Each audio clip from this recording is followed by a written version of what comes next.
different example, handling the event listener a different way. Depending on time, we might talk about gaining more control over the layout of our window as well.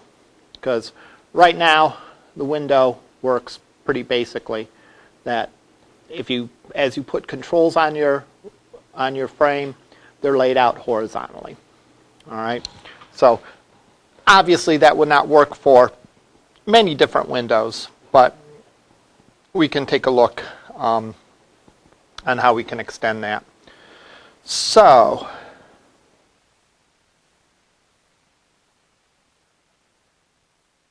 example we had last time.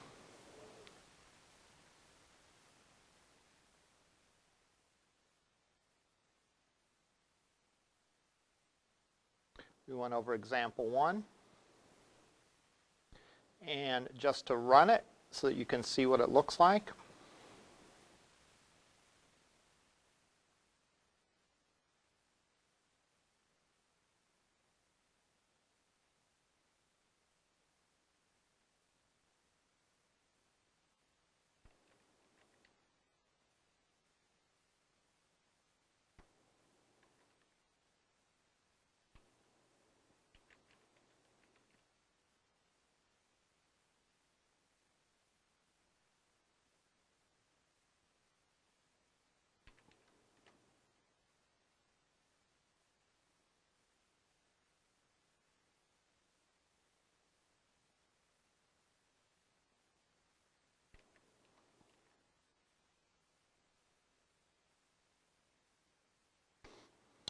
We have our window.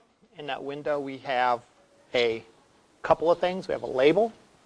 We have a text box. We have a button. And then we have another label that initially there's nothing in. As we type in a value, it'll convert from centigrade to Fahrenheit and display the answer. If we type in some illegal value, it tells us that the input is invalid. All right. Let's see how well we remember it. I'm going to just make some statements and you guys fill in the blank. All right. How did we validate that the input was valid? What did we use to make sure that the input was valid? Let's put it that way. Yes. We use a try-catch. In other words, we went and tried to process it. If everything was okay and they put in a number, then the conversion would work correctly. If there was something wrong with it, then we would throw an exception. All right. What class does this extend? Does First Gui extend? JForm, right. And what does it? What interface does it implement? Action listener, right. What does it mean? And I'm going to ask this question in on two levels. One is I want to hear a technical, from the Java compiler's perspective, what it means to implement an interface. What does it mean to the Java compiler when you say that something implements an interface? What promise do you make to the Java compiler? Yes? Exactly. That the class will contain all the methods that are defined in the interface. What would be a more, I guess, English language description of what it means to be an interface? Specifically, what it means for this class to implement the action listener interface.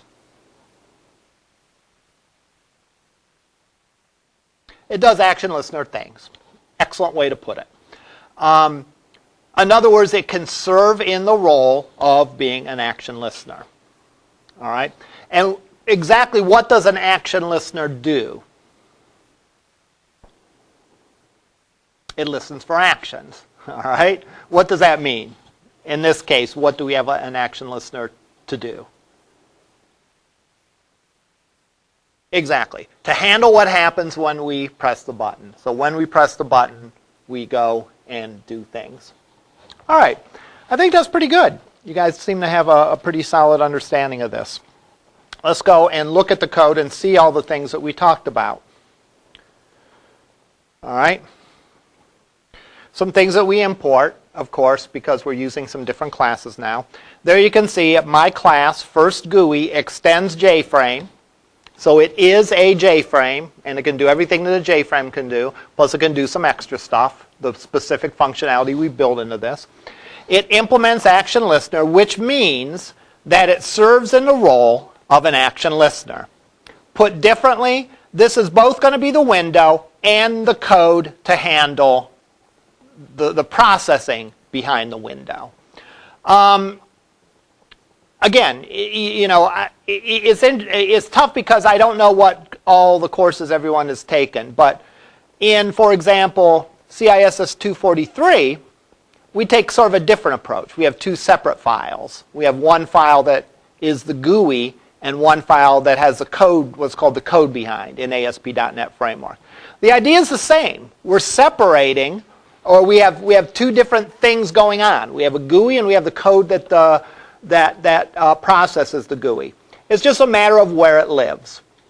And in this particular case, because we have such a simple example, that is, we only have one button, we might as well make this class contain both the GUI and the code that handles the GUI.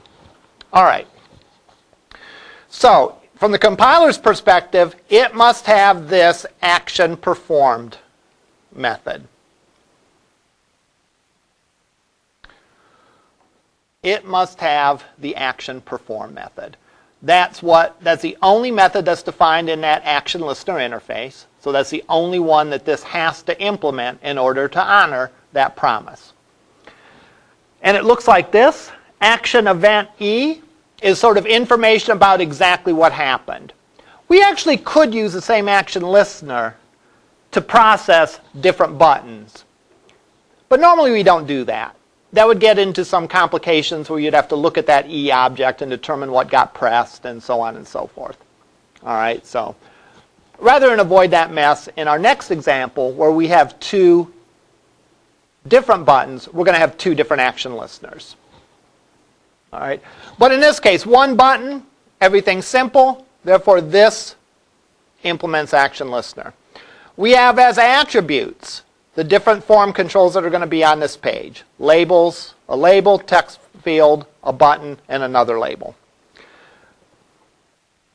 Remember, this has a static method called main so that we can run this program. Remember, our application has to have at least one class that has a main method in it. And in this case, well, we might as well put everything in that GUI. So this is sort of like a single window application, I guess you could call it. All right, that one JFrame does everything. It starts off the application by having a main method, and all that main method is, and it's static, which means that you don't need an object to run it. You can run that method without having an object. All it does is it creates a new First Gui object.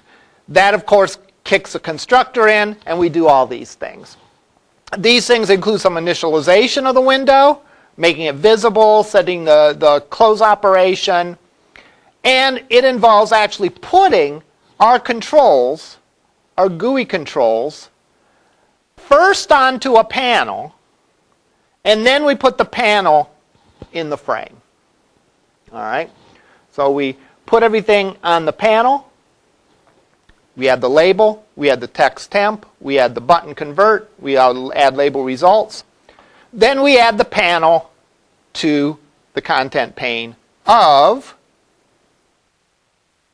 our JFrame. The one other thing we do is we tell the button, hey, this object, this very object, is going to be handling your button clicking. So what that does is that ties the clicking of the button to this code. This code is very straightforward. When the button's clicked, we declare a couple variables. We try this. Remember, if the text box field doesn't have a valid number in it, this statement's going to blow up, but the exception will catch it. and we'll display it neatly on the page. If we do put a number in here, then we go in and we do the calculation and display the results. Excuse me. Any question about this? All right. Let's look at the second example.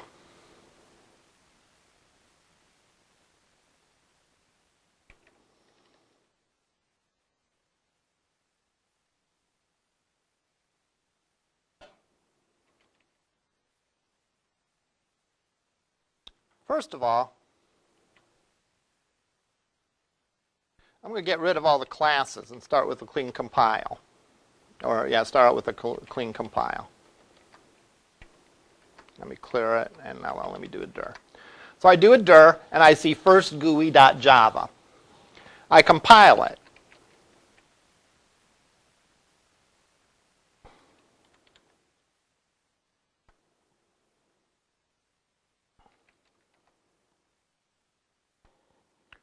We now have 3 class files for this one Java file. All right. We're going to be creating classes a different way in this example, a different way than we've done so far. These classes are not declared in their own Java file, but they're declared as part of the first Java source file. Because of that, these are called inner classes. All right. The definition for First Gui C to F and First Gui $1 are contained in First Gui.java. All right. So if you ever compile a class and you get more than one, if you ever compile a .java file and you get more than one class file, there's an inner class in there. In other words, when we open this up and look at it, we'll see class definitions. Now, just pointing out something that we'll explain in more detail in a couple minutes here. Notice that one of the classes is called first class $C to F. The $, again, is a tip-off that that class is defined inside the First Gui. So First Gui $C to F. There's a class called C2F defined in our First Gui.java. The other one kind of has a different looking name. First Gui $1. 1 isn't much of a name for a class. All right? In other words, this really doesn't have a name. And it's known as an anonymous class. So this class doesn't get a class name. It's simply what's called an anonymous class. And we'll see how you declare those in a couple minutes here. But I did want to point out those observations of things to look for. We're going to see 3 class definitions inside of First Gui. We're going to see First Gui, which of course we're going to see, right? We're then going to see something that is called C to F, a class defined inside First Gui Java. Then we're going to find another class in there that doesn't have a name. It's an anonymous class. All right. Now, normally we don't do that. Normally we don't do that because classes typically have a lot of stuff of their own. And if you start putting class definitions in other class files, you're really going to clutter up your code. And we want the ability to use things as a component, which means that we're going to pick and choose what components we want for any given application. So for example, thinking back to your school example where you were calculating tuition. You had student in its own class, graduate student in its own class, course in its own class, and I think that was about it. All right? Well, that way you had components for those 3 things. So you could write an application that only concerned graduate students. Or you could write an application that only concerned courses that didn't have anything to do with students.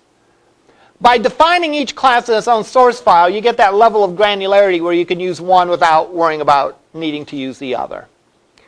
Why is that different in this case? It's different in this case because these extra classes, all they are action listeners. That's all they are. All right?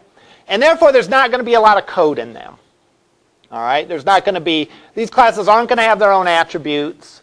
They're only going to have the one method, the action performed. And what more is these classes are tied very closely to the first GUI class.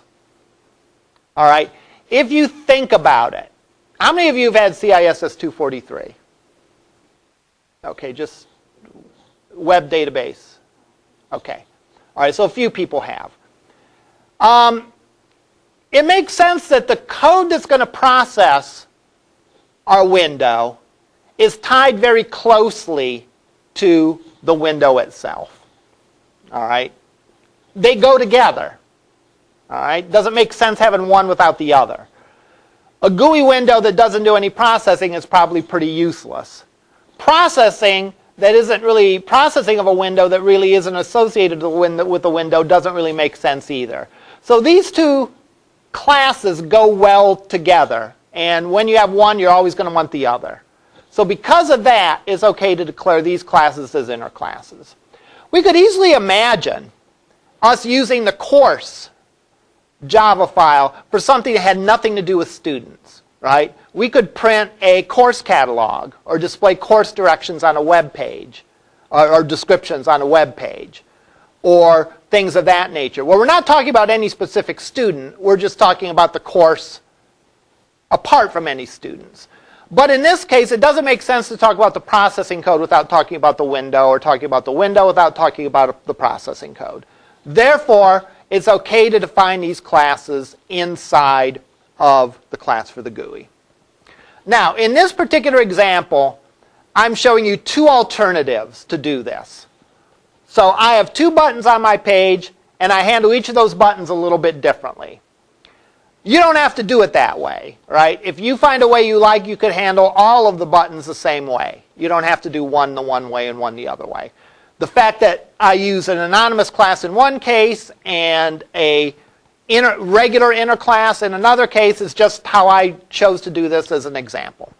All right, let's run this and see what it looks like, and then we'll break it down and look at it. Oh, we already compiled it. So I should be able to say Java First Gui. All right. So I didn't do a lot with the layout, but believe it or not, I did do something with the layout. Notice, first of all, that the buttons, or not the buttons, but the controls are oriented vertically as opposed to horizontally. In the first one, they were all side by side. In this one, we have our label, we have our text box, we then have two buttons, which is interesting, everything with single file in the other example. And then lastly, we're going to have our label for our results here. And part of this works the same, so if I put something in and calculate, it'll tell me invalid input. But I have two buttons, so I need two action listeners. All right? Let me rephrase that. I'm going to use two action listeners. You don't absolutely have to. You could write one action listener to handle both buttons. But I probably would avoid doing that simply for the clarity. I would rather have two simple action listeners than one complicated action listener. Makes it easier to read. All right? If I put something invalid, then I can calculate centigrade to Fahrenheit, or I could calculate Fahrenheit to centigrade, and it shows me the answer. All right, let's go and look at the source code for this.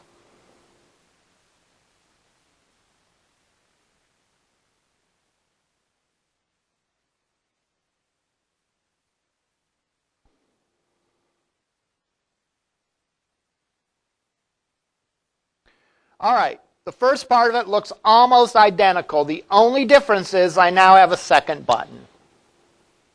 Right? I'm importing the same, I'm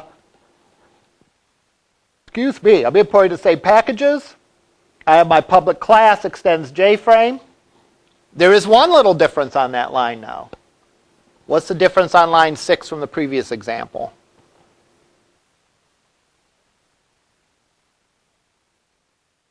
I'm not implementing the action listener interface. So this class itself is not going to contain the code that processes let me rephrase that. The first GUI class itself is not going to contain the code that processes it. The code will be in this source file, but it will be its own separate class. All right. Just about the same thing. I have two panels. All right, now. Why two panels? Why two panels? Because I want a particular look to this page. You can use panels to group things together. And we'll see how I do that now. Panel 2 is a panel for the two buttons. All right.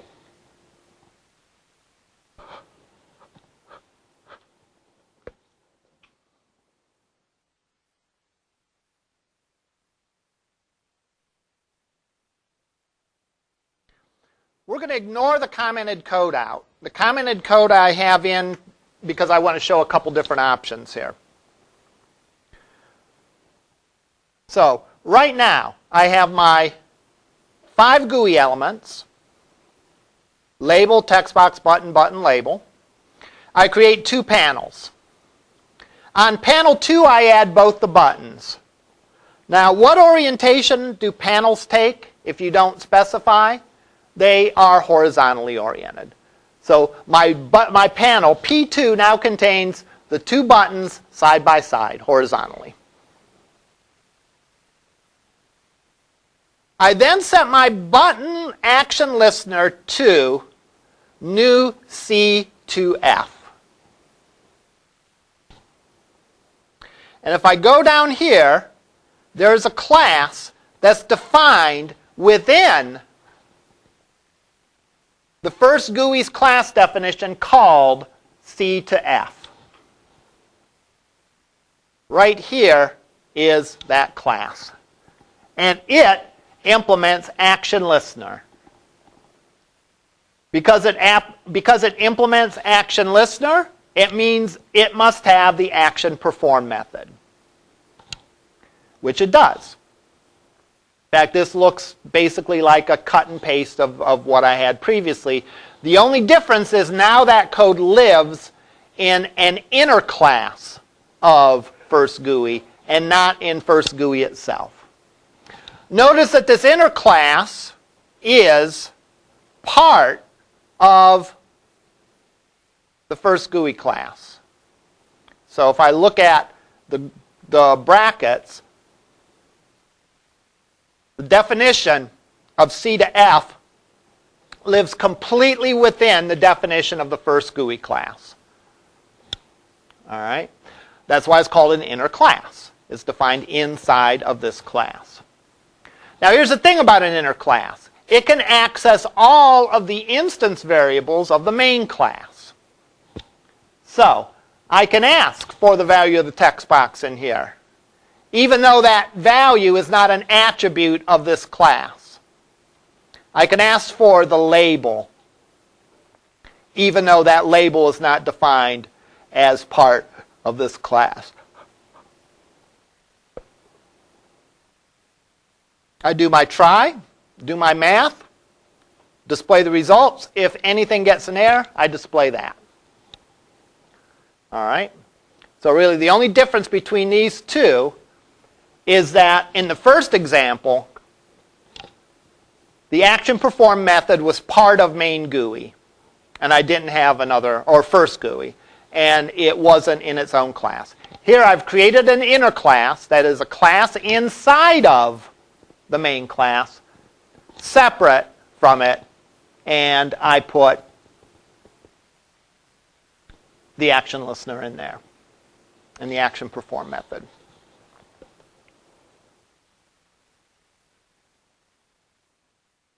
The second one is a little confusing. And I don't like to do it this way, But I do have to admit that it's sort of a very concise way to do it. Really, the only reason we need these action listeners is to process the button. We're not going to write any standalone code that uses them. It's always going to be associated with the button. Yes? Uh-huh. Yes. That matches up with this up here. And that's why I don't like it. It's hard to read. Let's compare these two. Let's compare these two statements. This one says btn cf add action listener, and it has an object here. New C to F. All right? So what is new C to F? New C to F is a new instance of an object of class C to F. And what kind of object is C to F? Well, it implements the action listener interface. So, in other words, in this case, add action listener, and I have a action listener object here.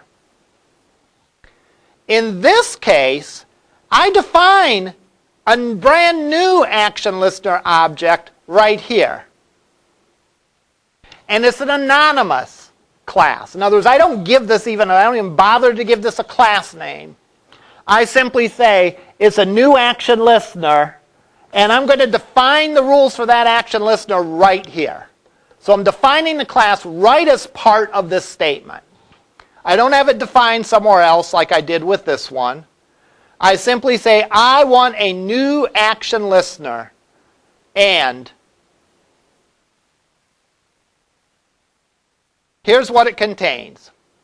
It contains this action perform method that does the math, except it does the opposite math. It does the Fahrenheit to centigrade conversion.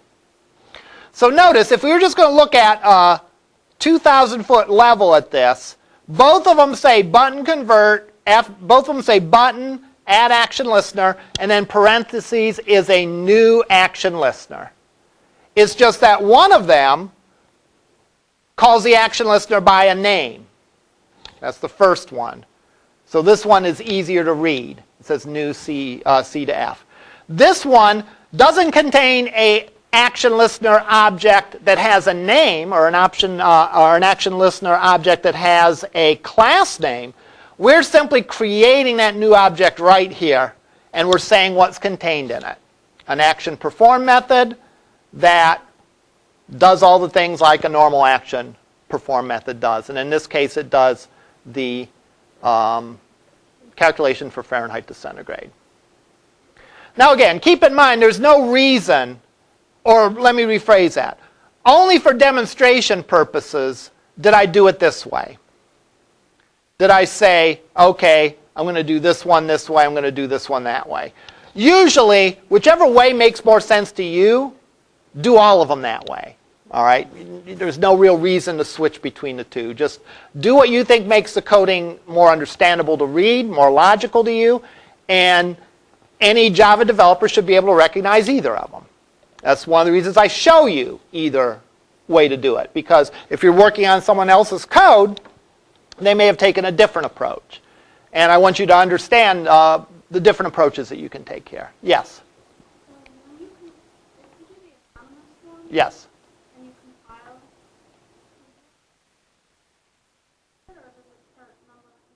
It starts numbering them. In other words, C to F, compiling that, created this file.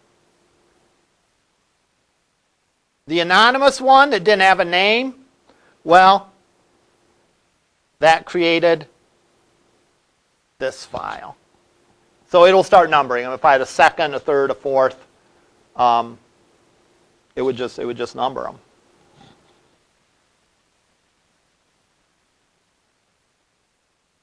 So again, it's like the good news is that you can do it either way, and either way is reasonable. And I'm not going to argue either way. The bad news is that you still need to sort of understand how the other way works. Just because you might be called upon to do coding and maintain a program that someone else worked on that used a different approach. So we've seen three ways that we can do an action listener. All right. The first one, the frame itself, was also the action listener. We then saw a way with an inner class, all right, that had its own class name. We then saw an anonymous inner class. None of those are any better or worse than the other. You do the one that the situation calls for. I guess if I knew I was only had one button, I'd probably make the frame also implement the action listener interface. If I had more than one, I probably would make either a series of these inner classes and assign each button the appropriate action listener class, or I could define anonymous classes like this.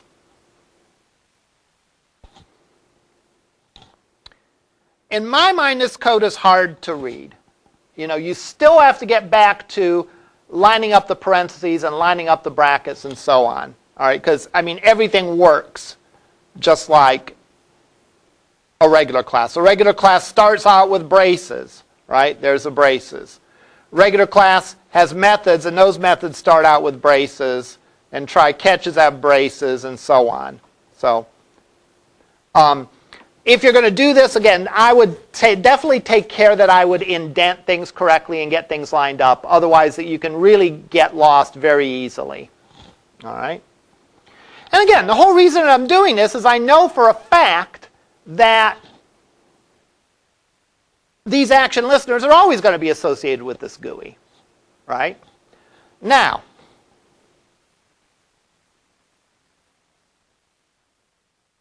one thing to keep in mind. All right, let me think about this for a second, and then we'll. All right, let me just make a statement now. Then we'll talk about the layout a little bit about this, and then we will do what? Then we will talk about your assignment. And next time we will talk more about the layout and so on. All right, so let's look at the layout of this.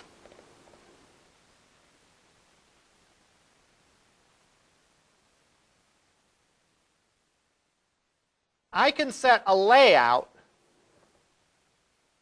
to several different parameters. P.setLayout, I'm setting the layout of my panel. Remember, I have two panels. I have P and I have P2. P is going to be the panel that contains everything. P2 is the panel that contains only the buttons. So I have text box, I have label, text box, button, button, label. And they're all going to go into P2. I'm sorry, they're all going to go into P1. And then P1 is going to go into the window. So let me draw what's going on here. I have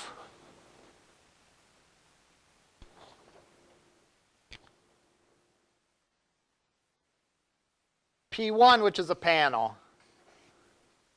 P2, which is a panel. I have my J frame. I have my label, my text box, one button, another button, and then another label. All right? So that's what I have.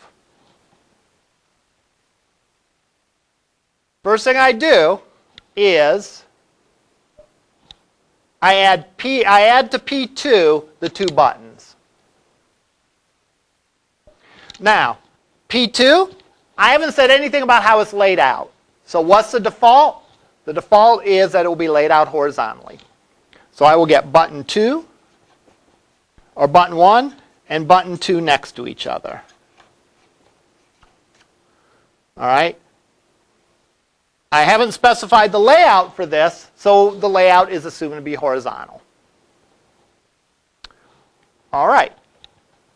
So, I then say P, set layout, new box layout, P, box layout, y-axis. That's a complicated way of saying that we want this to be oriented vertically. All right? So, P is going to be oriented vertically.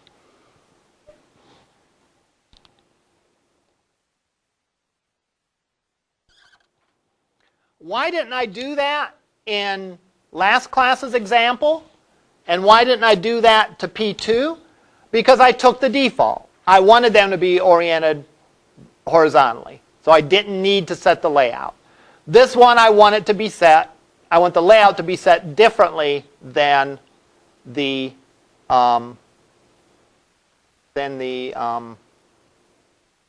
default. I want it to be set vertically. And that's what this line does.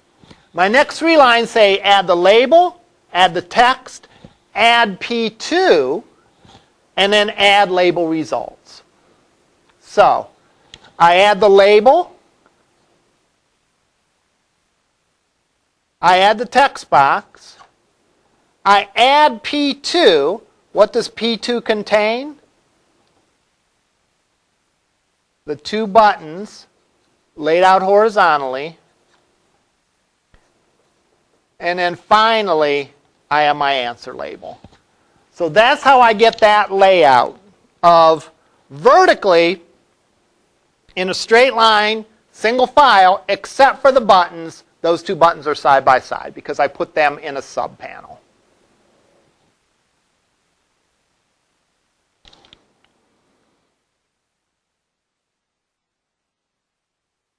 So, sure enough, that's what I get. Now, I didn't take great care to fix this because I could have set the width of the text box and so on, but I didn't. All right, but that's how it looks that way, and my answer then is in the label below. Now, there's other ways to lay this out than that, and you see here's an example here, and we won't talk about that today. Yes. Oh. If you want to, prior to Monday, check it out. Go and uncomment these lines out and comment these lines out. And you'll see the difference in the look. And we'll talk about that next time. All right. Now, your assignment is to take your tuition calculator and attach a GUI to it. All right? How are you going to do that? You could do that a couple different ways. All right, let's talk about what we would want the GUI like ideally, and then we can talk about how you would program it. All right? I'm thinking the GUI could look one of two different ways.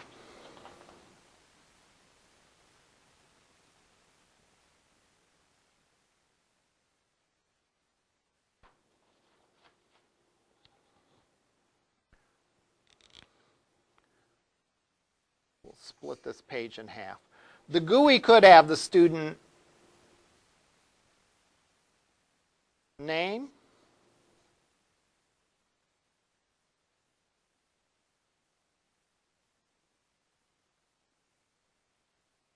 residency status, which ideally would want to be something like a radio button, probably.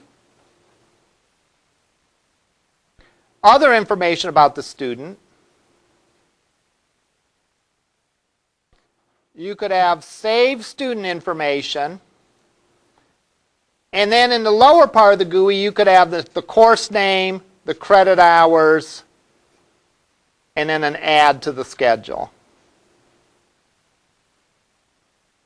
So that they could type that in. And then finally, after they've added everything, you could have a calculate button to display what their tuition is.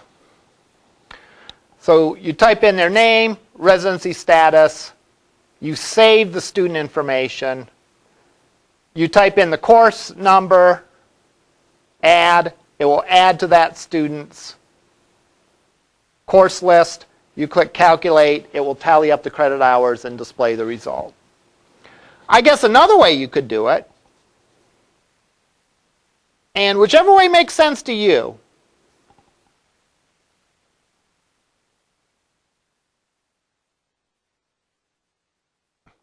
you could have a series of buttons here.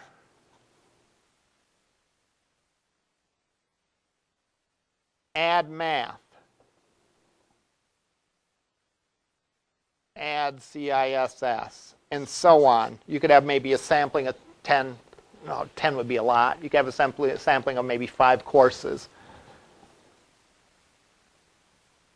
When they click that, it would go and it would add that object, that course object, to the student's schedule. When they click calculate, it would then show the results. So you could do that either way. Now here's the thing about your event handlers. Your event handlers should not have a lot of code in them. All right? Your event handlers should be calling your, quote, business classes. In other words, if you did that assignment correctly, you have code for students and graduate students that when you populate their list of courses with course objects and call calculate, that it gives you an accurate answer. All right? You should have code to do that. All right? All you're doing now is you're attaching your code to a GUI so that you don't have to hard code that the first student is Mike, who's in county and takes math, English, and accounting. You can actually enter that in through the GUI. And I would suggest 2 simple ways. If you come up with another way that works for you, that's fine too. I'm not terribly picky on how the GUI looks. All right? But all your event handlers should be doing should be calling methods, either set methods, calculate methods, or anything like that. It should be calling them in your student course classes. All right? If it makes it easy for you, don't worry about grad students. Just do regular students if it's, that aspect is confusing for you. I'll go and I'll add that to the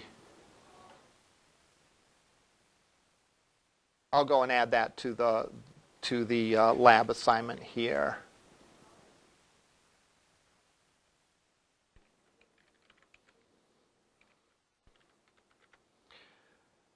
Because remember the role of these things.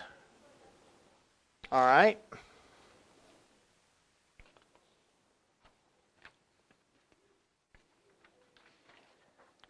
We have what we've called our custom classes, our business classes.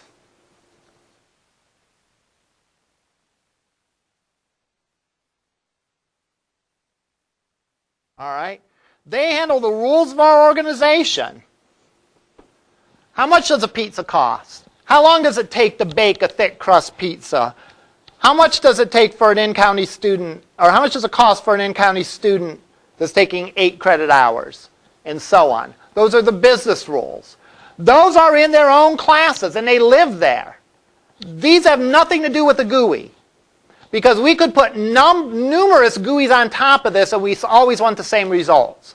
In other words, I could build a program for someone in the registration center that was a desktop Java program that allowed them to register students.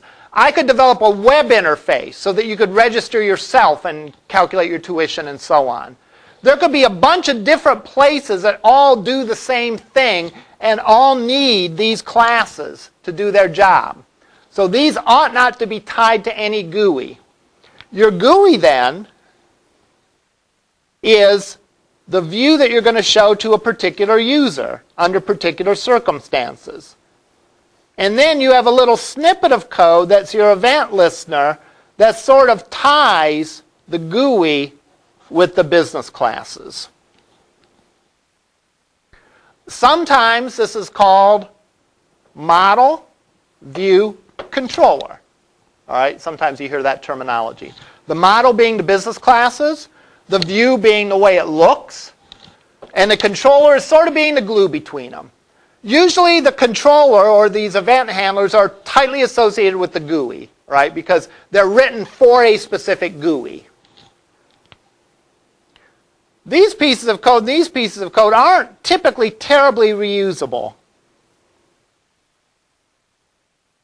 Because this event handler is going to be closely associated with this GUI. You're probably not going to have the same event handler associated with multiple GUIs. All right?